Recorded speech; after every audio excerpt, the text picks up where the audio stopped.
good Thursday evening, everybody. Chris McDonald with you. We're so grateful to have everybody tonight with you. We're always glad to have old guests back with us, and emphasis on guests, not old. He's younger. He's younger than me. He look good-looking guy. Professor Nicolas Giordano, one of my favorite guests.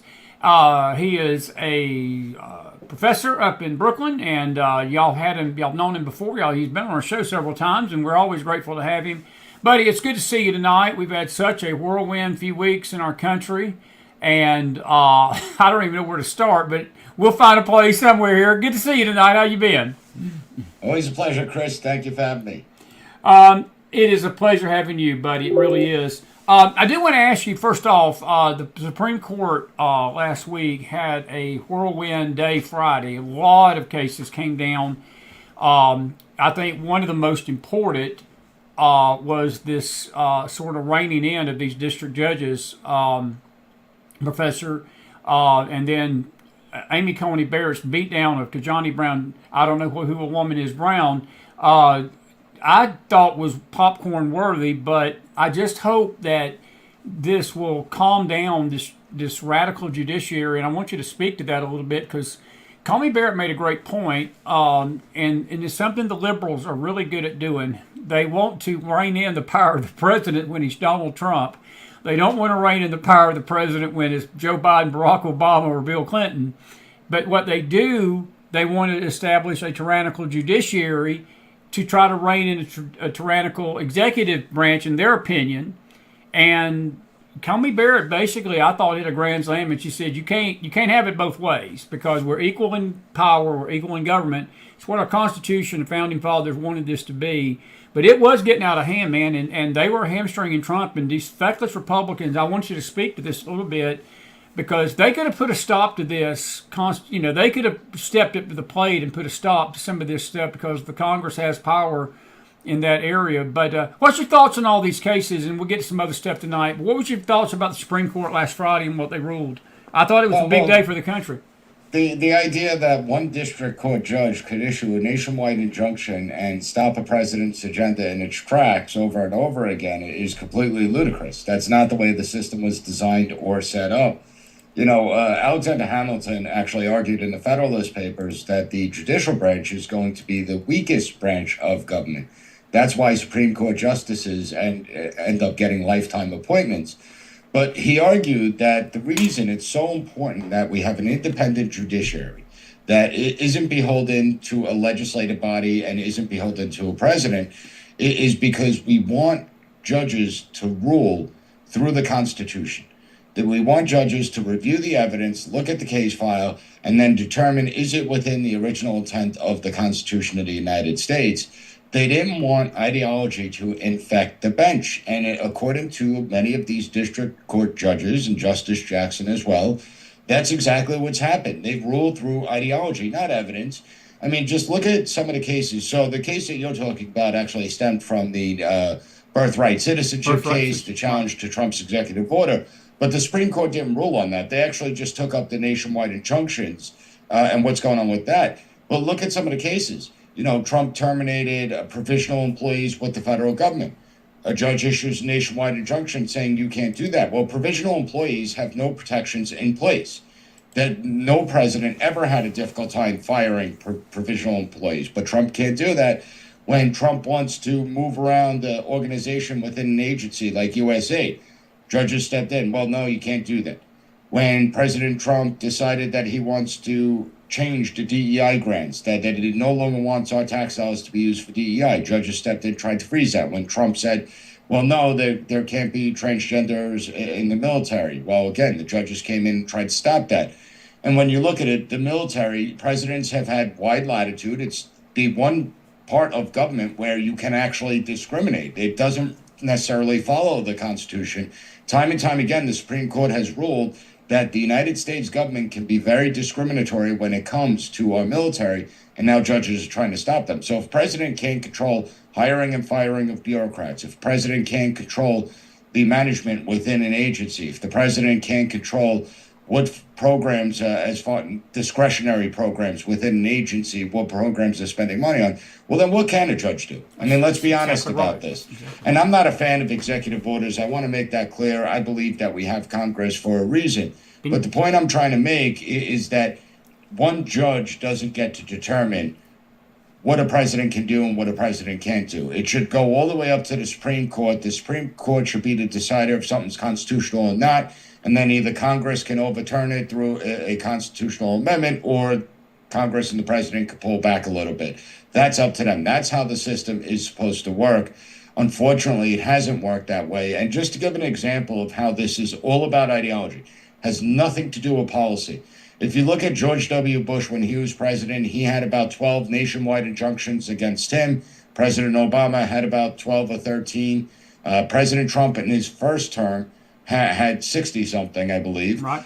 Joe Biden had about 15 nationwide injunctions against him. And in President Trump's second term, I don't know, what are we in the 30s at this point? Yeah. There have been more nationwide injunctions against President Trump than every single president combined in the 20th century. Absolutely. And it shows you this is not the way the courts are supposed to operate.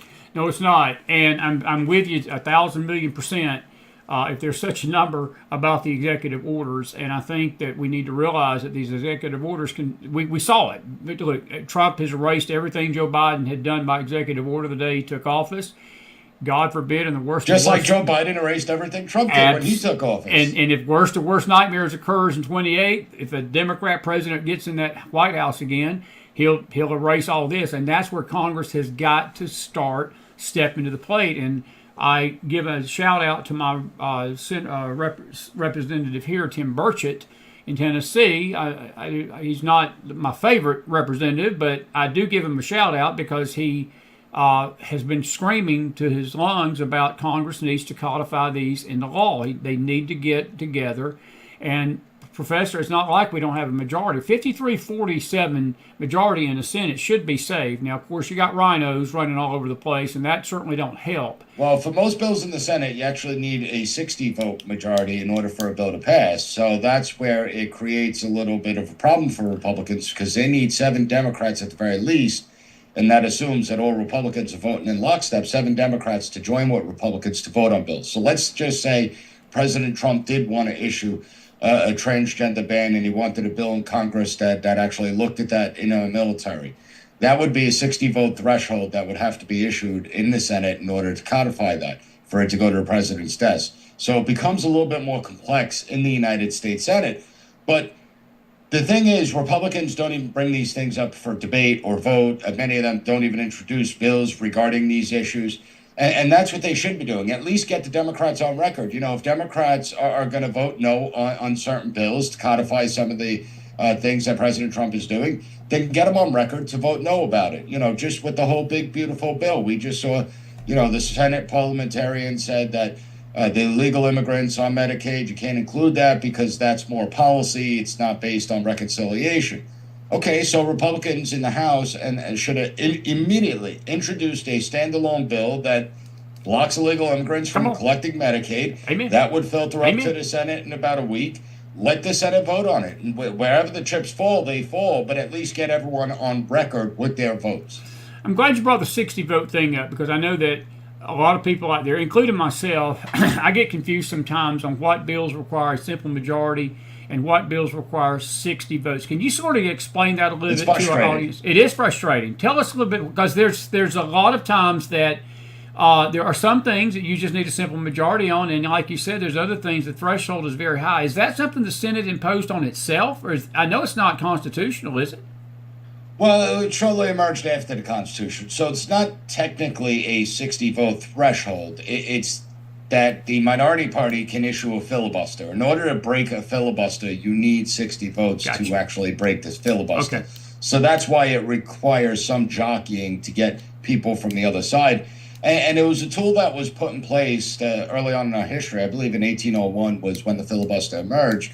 But it was a tool to make sure that there was debate taking place and that there was robust compromise. You know, nothing in this country can get done just by one political party. It doesn't matter the majority they have. The only way one political party could really push through legislation is if they have a supermajority. And that rarely happens in the United States.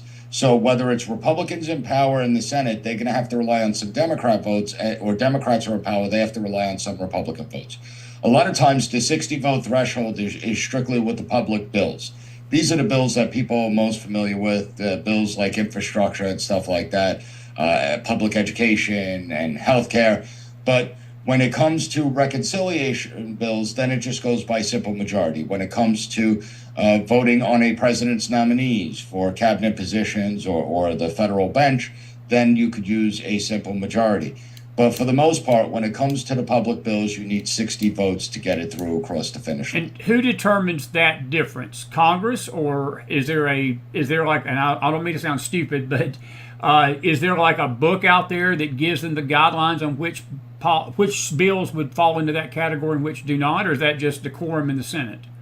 Well, there are guidelines, actually. When we look at it, the Senate rules, there are some very archaic rules that do exist, but they do have a policies and procedures manual that exists, and the Senate parliamentarian is the one that will interpret the policies and procedures and determine whether something's reconciliation or whether it's not reconciliation. So that's where we get into the whole, is it a simple majority or do you need the 60 vote threshold? That makes sense.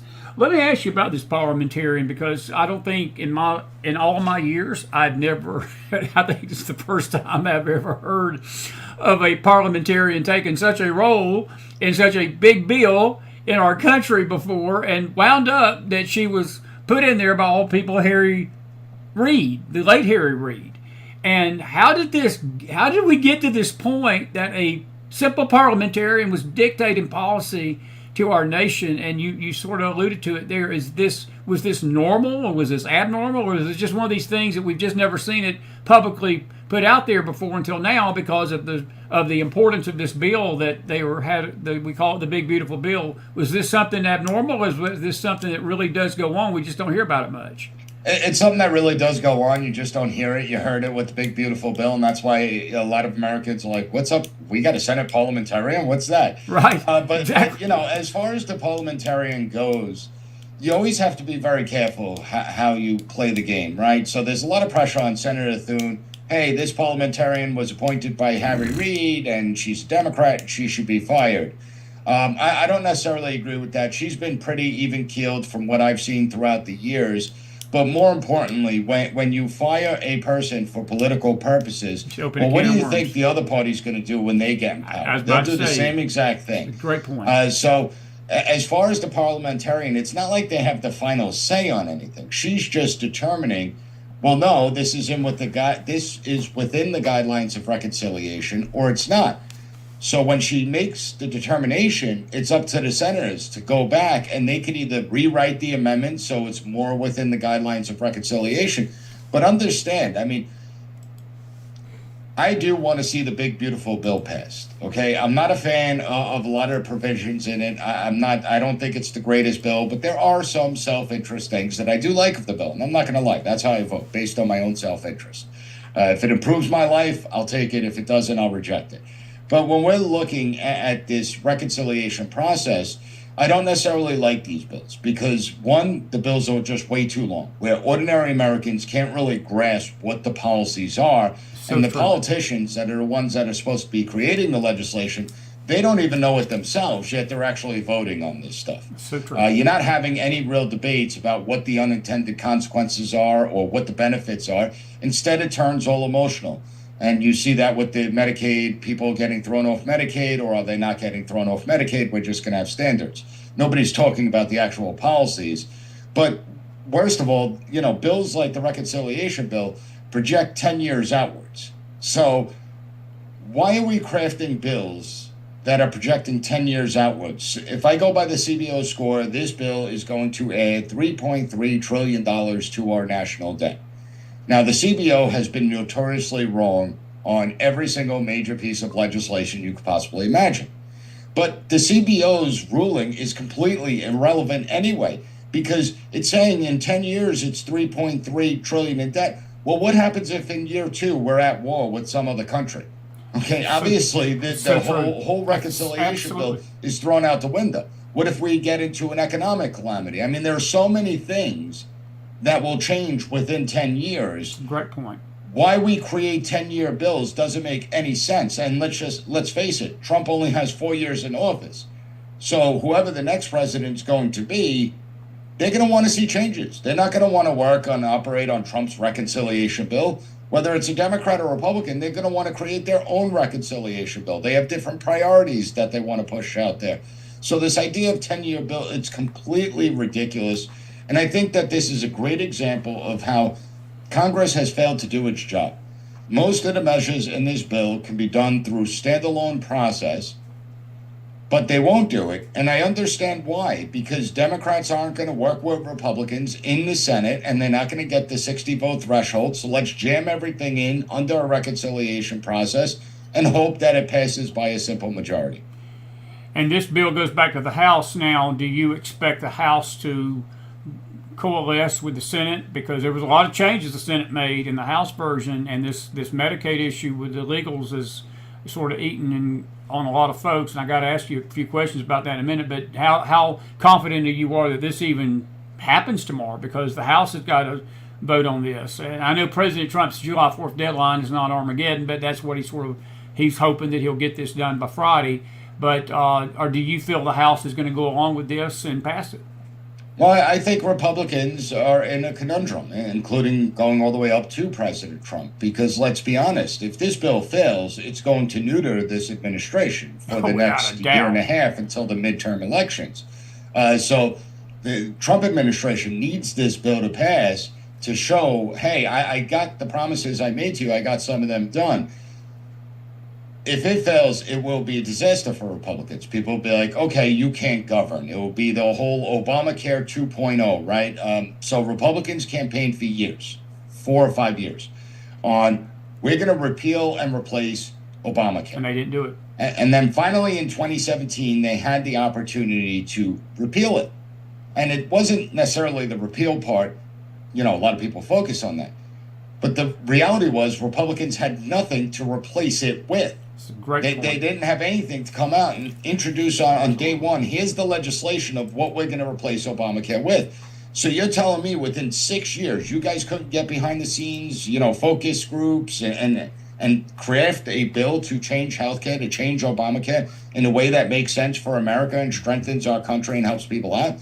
And that's the amazing part with Republicans. You would think like they would all be in a row. So there is a chance that the bill fails. I tend to believe it's going to pass. There's going to be a lot of horse jockeying going on between the House and the Senate. Ultimately, they're going to get something done. However, I do believe that there are many Republicans out there that have had it with the talk about fiscal responsibility, and then when Republicans get into office, nothing changes. The debt keeps going up and up and up. So I think that there are a lot of Republicans that are going to give Trump this opportunity. We're going to give it a bill, we'll pass it, but we want to see some real cuts down the line. We want to see real, genuine cuts coming this summer to many of the government programs and departments and agencies, particularly the ones that abuse their power. It's going to be interesting to see how that plays out. I heard Scott Bassett this morning early on Fox, and they were pressing him a little bit, and it was a good interview with Brian Kilmeade. And I have to say, I felt like Brian asked him the right questions. And one of the big questions was what you just alluded to, was the spending and how much the debt is going to be increased. And he predicts that the tax relief and the tax policy is going to generate income. Because I have to say, the first Trump tax cut did do just that to our economy. It jump-started the economy in 2017. I mean, we were having 70-year highs and things, and lowest inflation, lowest unemployment rates in 70 years under that first term.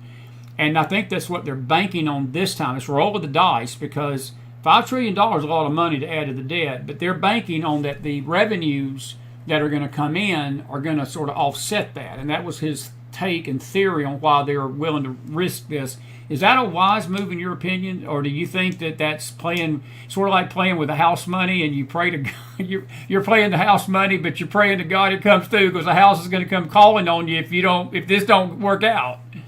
Well, it kind of reminds me of Ronald Reagan back in the 1980s. I mean, when we look at Ronald Reagan, he was someone that always preached about fiscal responsibility and he preached about balanced budgets.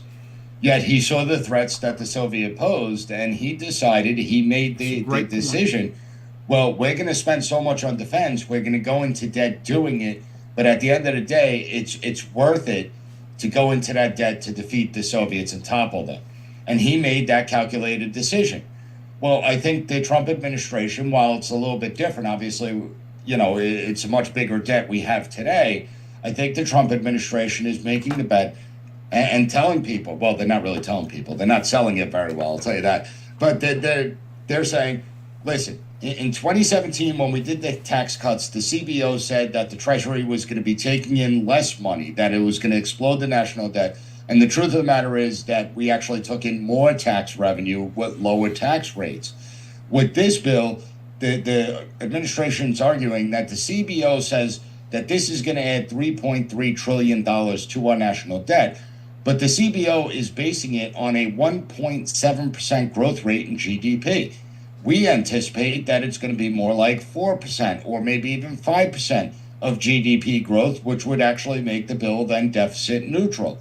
So I think that there's some forecasting, but it's also hope, right? You hope that everything works out as you plan in your mind, when in reality, that's not the way things usually work out. Well, I think your point a while ago is well taken, and I don't think I've heard anybody express what you did about the uncertainty of the next 4 years. Because, professionally, as we have seen, even in the last few weeks, the world can change just like this. I mean, what happened Saturday night was a week ago, and I know Trump was not intending to start World War III, and it worked out perfectly for our nation, and it certainly helped Israel. It neutralized an enemy that had been threatening to kill her, kill us, death to America, death to Iran. But, we don't know down the road what national calamity could hit this country that could change the land. And I'm not being negative, and I'm not trying to be a killjoy, but I think your point is well taken.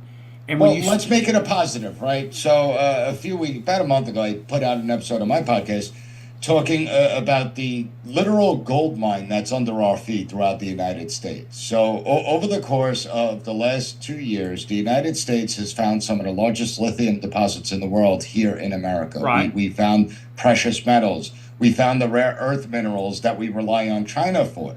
So literally, we could begin to exploit those resources today, or at least plan to exploit them, and the whole dynamic changes, right? I mean, our economic GDP, it might not, maybe it's 10% growth if we know how to exploit these resources and use them to our advantage. In fact, one analysis says that 25 states could become wealthier than Dubai because of the resources that we found in those states. So it doesn't have to necessarily be a negative. We don't know what's going to happen 2 years from now. It could be a positive. Exactly. And that's the uncertainty of it. Yeah. And I'm glad you brought that up, because I think when it gets down to it and you just, you blow the smoke away, it really comes down to whether we trust President Trump. And at this moment, I feel like, look, compared to where we would be with Kamala Harris, I mean, look, he's proven, I think, even in these first 6 months of his presidency, he's a promise keeper, and he has moved with rapid speed to try to get things fixed that were just absolutely obliterated. The rule of law in this country was obliterated under Biden. The economics, our stature in the Middle East, our stature in the world, our leadership role in the world has been obliterated. And I think our moral compass was obliterated to a degree. We lost our way for 4 years as a nation, and I feel like he's doing the best he can. I love his cabinet. Look, I know there are not perfect people in that cabinet, but they're working together. He's got a cabinet that's working with him now, and it's refreshing. And I guess that's what you have to do. You have to take a leap of faith and say, President Trump, we trust your gut, we trust your instincts, and we'll just play this out. And no matter what happens, we're gonna put our bet on you, and with some help from the good Lord upstairs too, we're going to see the right thing happen. I do want to ask you this. I've been dying to get you on the program for this one thing right here, because there's been a war raging, an argument raging in the country for about 2 months now over these illegal aliens. And I have heard the word deprocess from the left until I'm ready to bomb it into a toilet. because it's amazing how that when the illegals come into this country, they didn't go through any process. But to get them out now, the left is screaming that they have due process under our Constitution. And I want to ask Professor Nick Giordano, if I was a student in your class and you asked that question on a test and I wrote back to you and said, the illegals do not have due process under our Constitution, would McDonald get an A on that, or would you flunk me out of your class? Well, it depends on what you mean by due process. So if an illegal immigrant commits a crime, and I'm talking about a felony crime in the United States, yes, the illegal immigrant is entitled to due process. He's innocent until proven guilty. Right. Evidence has to be presented. However, we're talking about an immigration process. That's correct. And when it comes to an immigration process, there is no due process. All they have to do is be seen in an immigration court, which is actually controlled by the executive branch. These are not federal judges that sit on immigration courts. These are courts that are under the authority of the executive branch. And if a judge orders you to be removed, this immigration judge orders you to be removed from America, you received your due process. So let's take the example of Albrego Garcia, the human trafficker that Democrats love to defend, the wife beater, drink margaritas with too, the gang member that Democrats love to defend. Well, Albrego Garcia got his due process. He actually went in front of the immigration court on 2 occasions. On the first occasion, the judge ruled that he can be removed from the United States. That Department of Homeland Security had a legitimate claim against him that he's not allowed to stay in the United States. Abrego Garcia then appealed it to the appellate immigration court, and the appellate judge said, well, he could be removed, but he can't be sent to El Salvador. But he still ordered the removal from taking place. President Trump is within his authority to remove Abrego Garcia from the United States. If you receive a final removal order, you can be sent back. And we also do have laws on the books. So if you are a Mexican and get caught illegally in the United States, we don't have to send you before an immigration court. We could just return you to Mexico. And that's a law that was passed by Congress. When we look at it, everything this president is doing are laws that were actually passed by Congress, both Democrats and Republicans. All this president is doing is actually enforcing the laws that already exist. And he was able to actually secure the border by enforcing those laws, because we don't have mass illegal immigration anymore. We don't have an open border system. So he cured that aspect. Now, the question becomes, what do you do with everyone here? And this becomes much more challenging. Now, most normal people would all agree on, yes, let's get rid of the criminal illegal aliens. I mean, even when you talk to Democrats that are close to the far to the left, not the furthest to the left, but close to the far to the left, they'll be like, yeah, we have no problem getting rid of criminal illegal aliens. Then you have to look at it. Well, what about those with final removal orders? Well, that's where you start to see some conflicts take place. Well, what if they've been working in the United States? What if they're a good person? Well, if you have your final removal orders, the law is the law. That's it. You received your due process. And then you have a whole slew of people that, what if they came under the Biden administration? Well, that means they've only been here 1 to 4 years. So they don't have deep ties here. They don't have their roots down here. And so it should be pretty easy to say, get rid of them as well. The hardest question is, what do you do for the ones that were brought here at 6 months old? They're now 24 years old. Their whole lives have been in the United States. What do you do with those people? And that's the challenge that the Trump administration faces, because let's be honest, there are laws on the books and we have to follow the laws and all that stuff, right? That's great. But in politics, there's the court of public opinion as well. There's optics, there's perception. This is the first time in modern history that the American people actually support the idea of mass deportation. That's a great point, buddy. Now, if the American people keep on hearing stories about, someone that was here for the last 40 years, they've been here their whole life, and they never committed a crime, and they never got the removal order from the courts or anything, well, the more stories you hear like that, the more people will turn against the idea of mass deportation. The more you go after those that just came over the last few years, the criminals, the ones with removal orders, which there's plenty amongst them, that's where you'll keep public opinion on your side. So President Trump has to do this very delicate dance in this immigration issue because it could easily turn against him. Right now, he's on solid ground, and his approval rating is doing pretty well when it comes to immigration. Yeah. But it could quickly change. All you need is that one video of a little girl crying, screaming, "Daddy, Daddy," as ICE agents taking her away. And Democrats will have that plastered on every single news station, every social media post, and you'll begin to see the numbers change. So they got to be really careful. But also they need to send a message to the people in the sanctuary cities, because if you notice in red states, the ICE agents work with the correctional facilities and they work with the police departments. The ICE agents do not have to go into those communities. They don't have to do random arrests. They don't have to try and find people. In the sanctuary cities, that's where ICE does have to go out into the communities, because those governors and mayors forbade correctional facilities and police departments from working with ICE officers. And so the only way for ICE to find people is to actually go into the communities. And when they go into the communities, that's when problems arise, right? Because what if they have a criminal illegal alien, the last known address was at a location, they go to that last known address, that criminal illegal alien is no longer there, and now all of a sudden you have two people in that house that may be illegally here, did nothing wrong, but ICE has to detain them because they got to follow the law. The law is that you are legally here, you have to be processed. And so in the sanctuary cities and states, those governors and mayors are actually putting Hispanics under a much bigger threat. They're actually putting illegal immigrants under a much bigger threat than if they just worked with Tom Homan, ICE, and they coordinated through the correctional facilities and the police departments to rid this country of criminal illegal aliens, and those were final removal orders. But that's well said. And I think that you've hit on so many good points there, and I do want to ask you this, because I'm gonna ask you a blunt question about the 40-year-old person that's been here in our country for 40 years. Is it a fair statement, though? And I get your point about the public opinion, but is it also a fair statement that that person that's been here for 40 years has had 40 years to get processed as an actual citizen, and if they've not done it in 40 years, Professor, is it not just as offensive? Because to me, it's just as offensive as even the gang members coming over here, that somebody has stayed in this country illegally and not made any effort to become a citizen.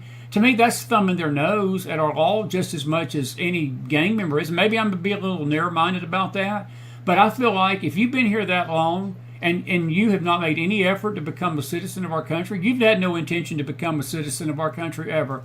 Is that being a little too rough, or is that pretty much speaking how most Americans feel? I know it's how I feel about it. And I'm not trying to be ugly, because I get it that people come over here for various reasons. But if you've been here for 40 years, for goodness sake, I mean, you've had plenty of time to become a citizen and you didn't do it.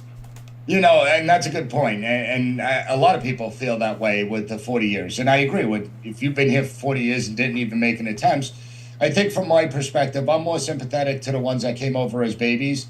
And then they went, now they're in college, they're young adults, and understand many of them did try, right? Because Obama did the BS DACA thing that was actually illegal. The Congress is the only one that could do that, but Obama did it anyway, and the courts upheld it, so it is what it is.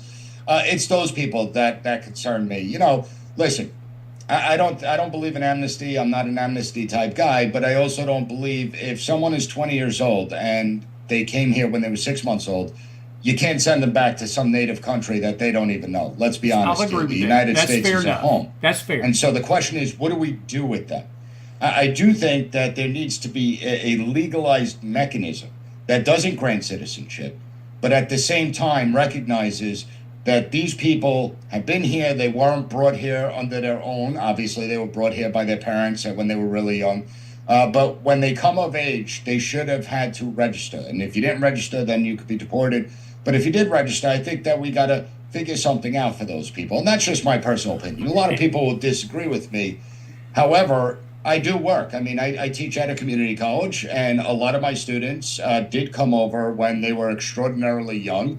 And I've helped students throughout the years navigate the immigration system to get them the legal status that they need to remain in the country. But that's something that I think, you know, I see it on a daily basis. But when you're 40 years in the country and you never did a damn thing, That's a little bit different. It's different. But And also I'm- understand the nature of immigration, illegal immigration, has shifted radically. So in the 1980s, the male would come over and begin to work here in the United States. They would begin to lay the roots down. At that point, the spouse and the children would be filing to get legal papers in the native country at our embassy to come to the United States. They would go the legal mechanism to become U.S. citizens. Once they got here, they were already citizens. All of a sudden, and this really began under the Obama administration, they just opened the border to this idea of family migration, that let the whole family come over, and that was a catastrophic disaster. And the reason it was such a disaster is because the male coming over illegally can sustain themselves. They don't require government programs or services or anything like that.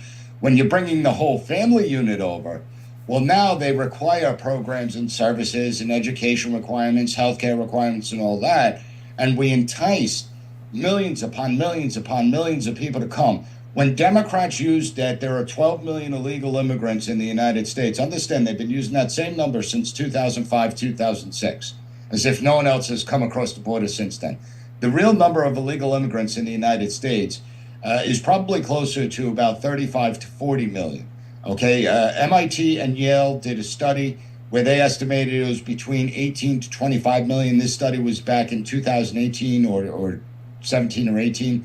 And then if we look at Biden's open borders, we know about 12 million people came into the country illegally, never showed up to court hearings and all that. So it's probably closer to 40 million people here illegally.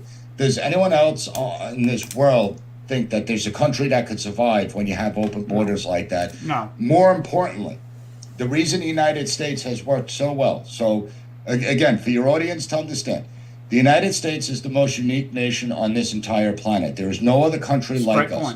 We don't have 2,000 years of a shared history or a shared culture, shared traditions. We come from all these many different places, and we're the only country in the world where we actually coexist well together. You go to other countries, slight variations in ethnicity leads to civil war. Here in the United States, we have made it work, and we've been able to make it work because we have something called the melting pot, the assimilation process. That when you come over, you're going to shed some of your native cultural identity, not all of it. You're going to shed some of it, and you're going to begin to adopt an American culture, the American political philosophies, the tenets of the American creed through the Declaration of Independence that we're going to be celebrating this week. Yes, we are. And that's what makes you American.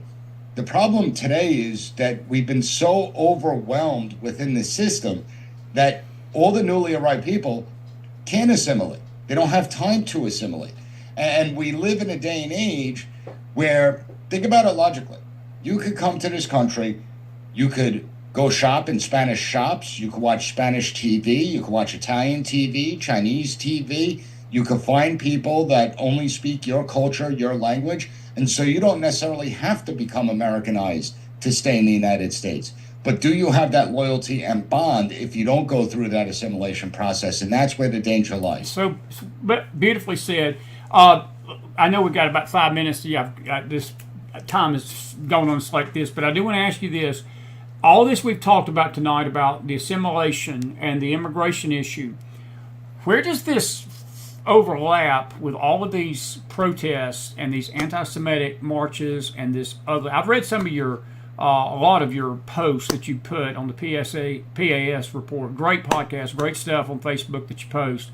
And I know that you are a professor at a college, and I know New York has seen a lot of this, more so than probably any state of the union, with these ugly, violent, anti-Israel, anti-Jew, anti-Semitic protests. Well, my college is normal. We don't see that at my college, thankfully. Yeah. But not at your college, but I know that the state of New York has seen it. But my question to you is, how does this fit in with these college students and this young man, the Columbia guy from he's Palestinian, and I can't, his name escapes me, but they just released him from the facility, and he went right back out to Columbia the next day and was screaming "Free Palestine" the next day after.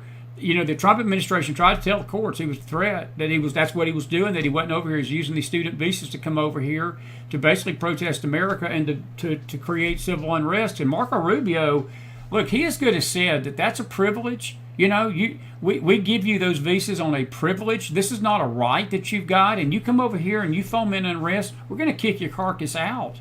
And it seems that we're headed for a day talk with the Supreme Court on this, and I'll let you answer that. I know we got to go, but where do you think the birthright citizenship is going to wind up when we do this in October at the Supreme Court? Does that stay, or do you think the Supreme Court's going to give Trump the green light and says, yes, you're right, and the birthright citizenship is not a legal right here for these babies that are born in America to illegal aliens?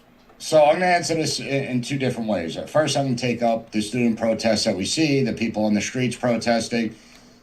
That's a result of a failed education system that we have. That's why you're seeing these protests. If you look at these protests, it's actually a lot of American-born people that are participating in these protests that are actually waving foreign flags. We have to be honest. First, it was the Palestinian flag, then it was the Iranian flag, Mexican flag.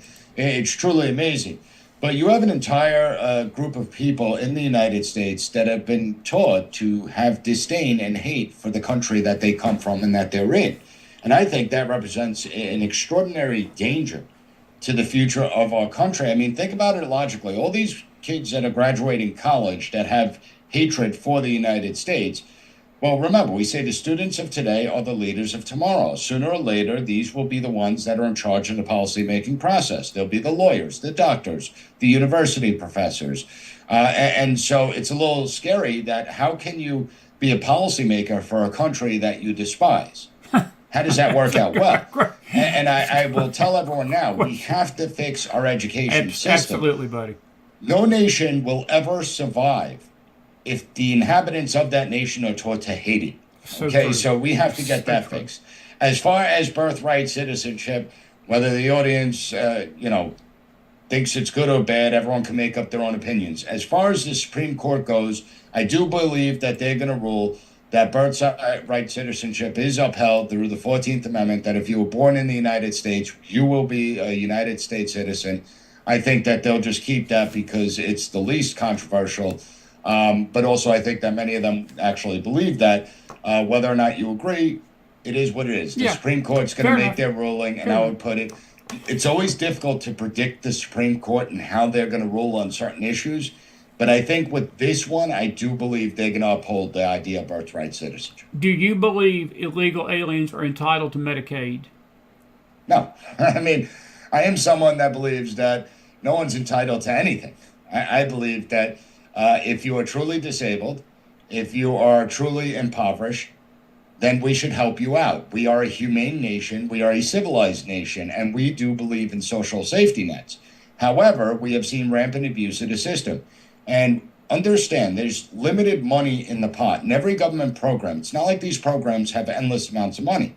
So the more people that access these programs, it means the less benefits they're actually going to receive.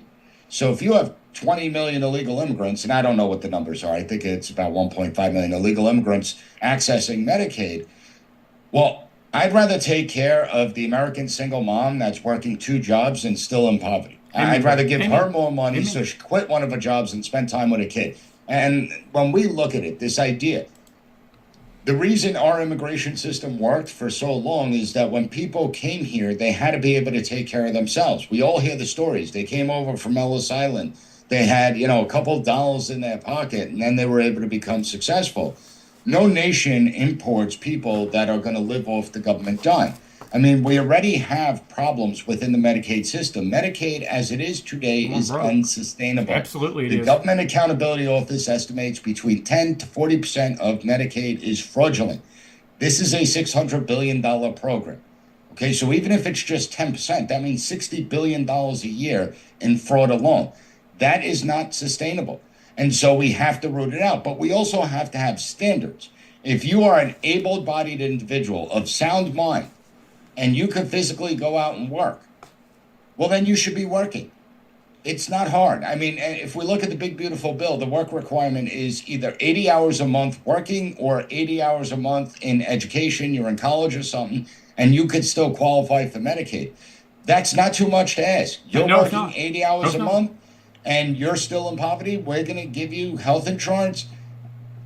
That's, to me, something most Americans would be like, that's even too good. Okay, so it's actually what we're trying to do is fix the system, but there are so many that are against fixing the system, and you see how powerful the bureaucracy really is. Absolutely, buddy. Well, man, I tell you what, you're one of those guests that I could sit and listen to for 6 hours, and I would never miss a beat. Now I've always promised you, and I don't know if it's a threat or a promise. I want to say it's a promise that I'm going to come show up at your class one day, and if the college don't take me out by security, and say I'm just here to listen to my guests. I'm here to listen to Professor Giordano. You're such a good scholar on this stuff, and I hate sorry to keep you a little longer than I did intend to tonight, but thank you so much. This has been good stuff. Tell everybody where they can find you, and you are a professor. Tell everybody you are a professor in Brooklyn at a college. And I'm on Long Island. I'm not. You're Long Island. I just was in Long Island. I should have reached out to you. We were in West Babylon. We had a conference. Yeah, that's here. Not far from me. Not far from. Oh my goodness! Well, next time we come up, man, we'll do that. But how long you been teaching and all?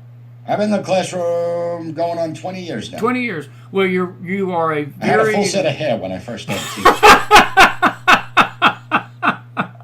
We won't comment on why the hair is gone, because dealing with these college kids today, my hair would be gone.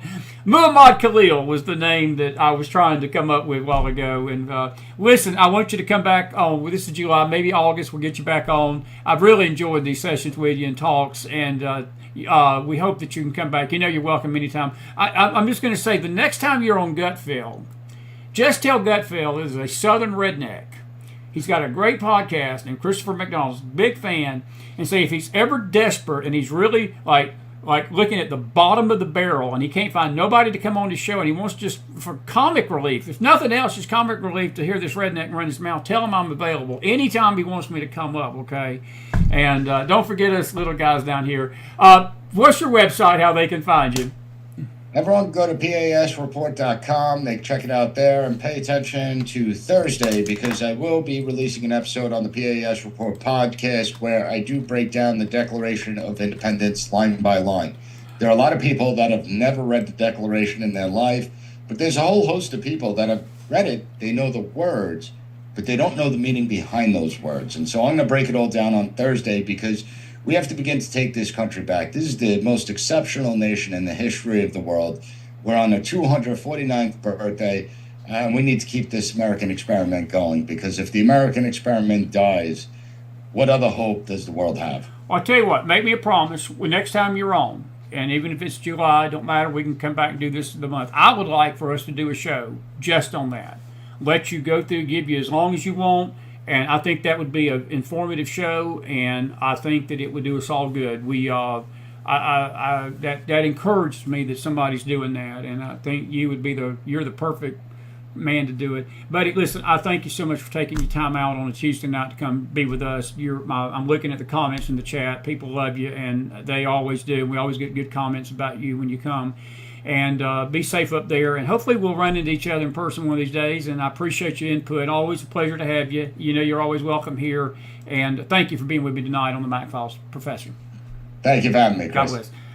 Put some fire in that house. I'm going to say goodnight to these folks, and we'll talk soon, my friend. God bless, friend.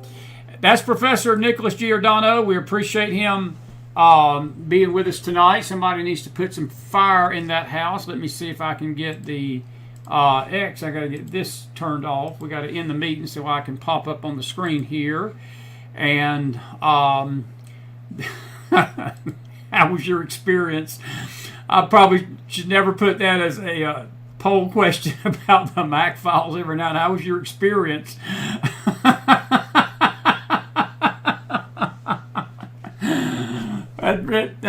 How was your experience? Don't let me get started, right? Don't let me get started.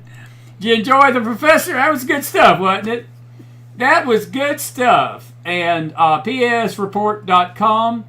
And that is a tremendous, tremendous gentleman right there. He's a good guy. And he is actually on Gutfeld quite a bit and Fox. And I could just, he's like Bill Federer. I could just sit there and listen to him for 6 hours and not miss a beat. And I appreciate people like him. And hopefully I'll talk to him. I'll see if he can come back on in July. I think that'd be a great, great show just to let him talk about the Constitution. And I think he's absolutely correct. I'm going to challenge you this week because we're coming up on Friday, the 4th of July. 249 years. And I think it'd be a good challenge for all of us to read the Declaration of Independence and read the Constitution line by line. Maybe that'd be something good to do on your downtime this week, those of you that have Friday off and the weekend. And maybe we can talk about that when we get back. We are so grateful. We're not done tonight. We were going to have a guest late. He can't be with us tonight, so it's going to be me, but we're going to do the news part of this. It's just 9 o'clock. I'm going to take a break, a couple hours. We'll be back late, do a late show tonight around 10 or 11. We got a lot to talk about. I tell you what I'm going to do just for a few minutes. If you've got a question or you got a comment that you would like to put in the chat, go ahead and do it now. We appreciate you being a great audience tonight and being very courteous to Nick, Professor Giordano. And I appreciate him so much tonight. That was good stuff. I tell you, he made some excellent points. If you got any comments, Jeannie says, I love the idea of going over the Declaration of Independence and Constitution line by line. I do too. Jeannie, I think that is so needed right now in this country. Pat and Debbie does talk to us, not down to us. I like that too. As I said, I could sit in his class. I'd be his most attentive student. I'd be like Joe Hafel. I'd have 30 notebooks, notes. I'll go back and listen to this again tomorrow. I usually do, and I'll go back and listen to what he said tonight. But he made some good points, and this immigration issue, folks, is very complicated. It's not I disagree. I just believe that there's people that are abusing the birthright citizenship to get into this country, and it's a fine line. And one thing he said that I do agree with, that President Trump is walking a very fine line right now, because if public opinion turns on him, what he's going to have happen is it's going to make it almost impossible to get these illegals out. Because right now the country's behind him. The country is, people are tired of seeing the murder and the rape and the abuse and the assault and the DUI deaths and all that's going on in our country. All that's going on in our country that's being caused by illegal aliens. And he's absolutely correct that public opinion is key. But to me, the law is the law. And, you know, I'll say it again. If you've been here 40 years and you ain't made any effort to, get legal, then that tells me you never came over here with the intent to be legal anyway. 40 years is a long time. 30 years is a long time. 20 years is a long time. And that's what grieves me. And I think when you get down to it, that's what grieves this public out here, the people that are upset. And I'm foaming mad tonight that the Republicans were not strong enough to keep these illegals off the Medicaid rolls. And 3 Republicans tonight, Rand Paul, Rhino, Tom Tillis, loser, loser, Rhino loser, and Susan Collins, Democrat and drag, Democrat and drag. Those 3 voted against this bill. And it wound up 50-50 today, as to be expected, and J.D. Vance had to cast the tie-breaking vote. Lisa Murkowski was this close to voting against it. It would have went down. But I don't know what happened. It was by the grace of God that somebody convinced her to vote yes. And she got pork in that bill from Alaska. She got some guarantees about Alaska. And that's why Professor was talking about these big bills become nothing but pork havens and people get what they want. And we'll talk about that more tonight on the news show. But it was... I'm mixed right now on this bill. I really am. Any questions? Carol says he should teach members of Congress. I'll agree with that. No, that's a great point, Carol. That is a great point. I think Congress. That's a great point. That's a great point. And Geraldine, you say you have an extremely disabled daughter, and I'm concerned. I'm just curious what you're concerned about. Look, don't believe the lies of the Democrats. Nobody's getting kicked off the Medicaid rolls. Nobody's getting kicked off the Medicaid rolls. There's nobody going to lose Medicaid benefits. That is nothing but scare tactics of the left. This bill protects Medicaid, folks. This bill strengthens Medicaid. You heard the professor tonight. Medicaid's there for a reason, and people that sincerely need help are going to get it still. Nothing is this lie. The Dems do this every time something like this comes up. It's amazing they never even attempt to fix a broken system, a bankrupt system. But yet, when somebody tries to do, then they pull out the commercials with the Republicans shoving grandma off the cliff, and the Republicans and the little girls crying with their little baby dolls, and they don't have food money and all this stuff. That's how they go after your mind. Don't be buying into that. There's no need to be concerned. All President Trump and Scott Bassett and the Treasury is wanting to do is get this Medicaid cleaned out of freeloaders that are sitting there playing video games all day and drawing benefits when they can work. If you're in a legitimate need, there's no need to be afraid. There's no need to be afraid. None of the Medicaid has been cut in this bill. It's a complete lie of the media. Not that the media ever lies. Yeah, they do. You look under the word liar, you see listed ABC, NBC, CBS, Fox, CBS, CNBC, MSNBC, all of them. They just lie. Don't buy it. Don't buy it. No need to be concerned. Geraldine, the illegals bankrupted the system. I'll put it like this. I said it on the radio show today. I'll say it on the radio today. Do you know how we get illegals off the Medicaid rolls? What you do is you deport the illegals that are on the Medicaid rolls to where there's not any illegals left to be on Medicaid. I think the Lord gave me that today. I was sitting there on the radio and I was talking, and that thought came to me is that if the Congress is not going to make an amendment to fix this after the fact, and I should have asked the professor about that, because that would have to get 60 votes, and that's never going to happen. But if they can't do it, then the way you don't bankrupt the system is you get rid of the people that's on the system. And in the case of the illegals that are not entitled to it anyway, send them back to their own country. Let them get on their own Medicaid rolls.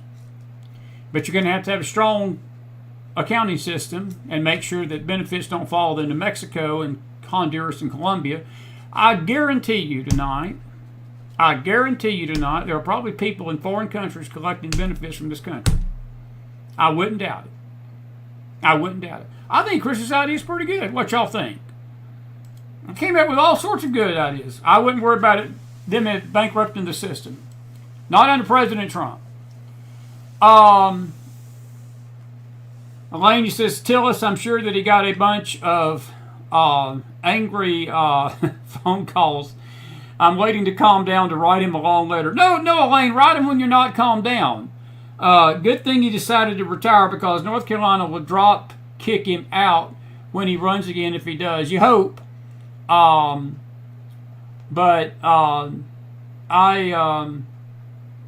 Elaine, I don't think you should calm down. I think he deserves a letter when you're not calmed down. Tillis is an absolute joke. These things always tend to bring to the, as the old saying, the cherry to the top. It brings these rhinos to the top. I was sort of hoping Rand would come to his senses. I never thought Tillis would vote for this bill. I was really, again, Lisa Murkowski, I was on the radio when this thing passed this afternoon, and I really didn't get the ins and outs of it, but I did read one article in Breitbart that it was a last minute concession that the Republicans gave her for Alaska, and she got some kind of promise that the Alaska Medicaid situation would be strengthened and given money, and when they did that, she says, "I'm good." See, that's politics. That's politics. I mean, that's why we hate politicians. Susan Collins, let me tell you this. Susan Collins voted against defunding Planned Parenthood because there was a provision in this about that. She was upset with that. She didn't like that. But yet she was okay with illegals staying on the rolls of Medicaid. That should tell you everything you know about Susan Collins. But problem with Susan Collins is complicated because of this. She's got an R behind her name. Officially, she's a Republican, even though she acts like a Democrat.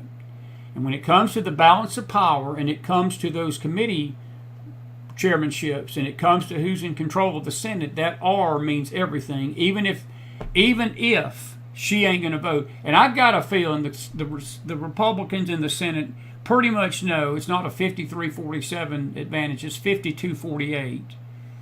And maybe now it's 51-49 with Tillis. But that's why we have J.D. Vance, thank God, in some of these bills, on these simple majority bills, that if it gets down to 50-50 again, well, J.D. will just take it over the finish line. That's how our form of government works. I just wish Tillis would just go ahead and do the man thing and resign now. Get out. Let North Carolina put somebody in there. Jeannie Castellanova. New York was always known as having the Cadillac welfare benefits. That don't surprise me, Jeannie. That don't surprise me. I think that I'll leave it at this, folks. Look, I said it to the professor. I'll say it to you tonight. It comes down to trust. Let's give President Trump the benefit of the doubt. I believe that he's got a plan for this. I think that there's a lot of wishful thinking. I was listening to Scott Bessett this morning, and they are banking on the fact that the growth of the economy is going to offset a lot of this debt and offset a lot of the concerns of the cost of the bill. And, we can only pray and hope that's true. But I think the professor's statement that we don't know what the future holds is also true as well. So we'll just have to wait and see. Other than the illegal situation and the Medicaid situation, I think the bill is a decent bill. It's not a perfect bill, but it's a decent bill. I'm going to give President Trump the benefit of the doubt for now, and we'll see how this plays out. But it will strengthen our military because it gives money to the military. It gives money to the Homeland Security. It gives money to Tom Homan that's much needed, that the Biden administration gutted. And these other things I feel like can be amended by bills, standalone bills that can fix whatever issues are with this bill here. But I hope Rand Paul and Tom Tillis and Susan Collins are sleeping well tonight, because they like to deep six the country over political grandstanding. I'm shocked Thomas Massey. That's the other one. Massey could have voted against this thing. I don't know what made him all of a sudden see Jesus and see the light, because he was a hard no on this just a week ago. So the Lord, I think, was in this today, despite all the betrayals and people you wouldn't have expected. Rand Paul was surprising. But I say it was surprising, but I didn't think he'd vote no. I thought he would just say his piece and vote yes for the president, but he didn't. It goes to the House tomorrow, and it's a flip of the coin whether it passes or not. We'll see, because Republicans don't have much wiggle room there either. And we'll see what happens. We'll ask a question or two about that. Yes, he did make, Alice Garcia, good to see you tonight. He did make a great case for the economy growing. He did. And we'll see. We'll see if that happens. It remains to be seen, Alice. I'll just leave it at that. Carol Smith says, is that why Trump's upset with Powell not lowering interest rates, slowing the economy? That's exactly right, Carol. That's exactly right. And there was rumors the day, Kilney asked him this morning, Bessett, was he open to becoming the Fed chair? Because that's who Trump, I think, is sort of eyeing to replace. Look, this is the other thing. Trump could fire Jerome Powell tonight. I don't know what the delay is. Fire him. Get rid of him. Get rid of him. He has single-handedly crippled this economy. Look, there is every indication if those rates come down, the housing market would explode. You would see banks, you would see an explosion of growth, but he won't do it. And it's political. It's all political. And Bessett made a great argument about that this morning on Fox 2. It's a good interview. I wish we could get a hard copy of it. We will talk about it more. Let's see here.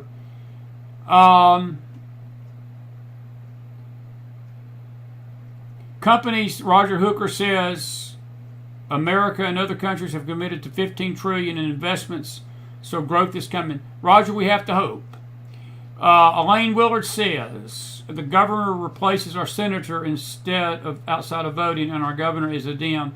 Elaine, that is true. I think I should have asked Giordano about that. I want to say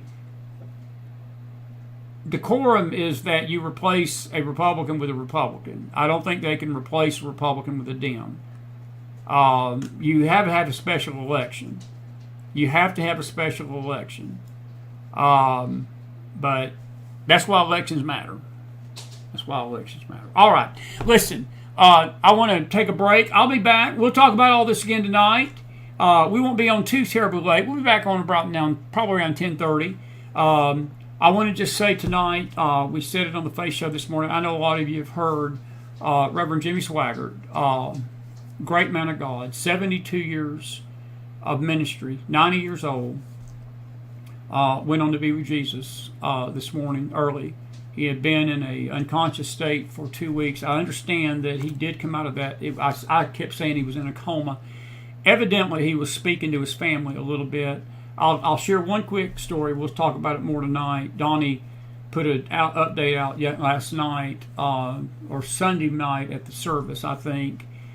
And he said that his mother told him that Sunday night late, or during the Saturday night into Sunday, and then it happened again Sunday night into Monday, that she was laying there with him. She stayed in the hotel or the hospital with him throughout. She lay on the cot, and he woke her in the middle of the night, and he was preaching. He was preaching in his sleep. And he did it again the night before. But there's a prophetic connection. I want you to be with me in the Bible study in the morning. I got something to share with you about Brother Swaggart. It's going to blow your mind. And he died July the 1st, and I'm going to save that for in the morning. So you need to be with me on the faith study. But we'll talk a little bit about him tonight, too, and his legacy. And the cruelty of many that are just taking some ugly, ugly shots tonight at him, and they should be ashamed of themselves for doing it. But I'll leave that till later. But our prayers for the Swaggart family tonight, Donnie, Francis, and the church there. Talked to some people we know there today. They're all hurting tonight. They lost a champion of the faith. The body of Christ did, not just them, but the body of Christ did tonight. And you say, well, I've heard so much bad stuff about him. Well, I guess your poor, pitiful heart did. But you better be glad that the same God that covered Brother Swaggart's sins covers yours. Because those that are without sin, feel free to cast a stone. If you're not without sin, then keep your mouth shut. And pray for the family. And pray for the family. And be human beings for a change in this country. Be human beings. All right, I'll leave it at that. God bless you, God bless your families, and God bless this great nation of America. If you enjoyed Professor Nicolas Giordano like I did, put some heavy fire in that house. Good stuff tonight, wasn't it? It's good stuff. And we'll be back to talk about it more later tonight. May the Lord bless you. I'll be back. Thank you for being with me on the Early Bird. Thank you, Professor Nicolas Giordano. Have a good night, everybody.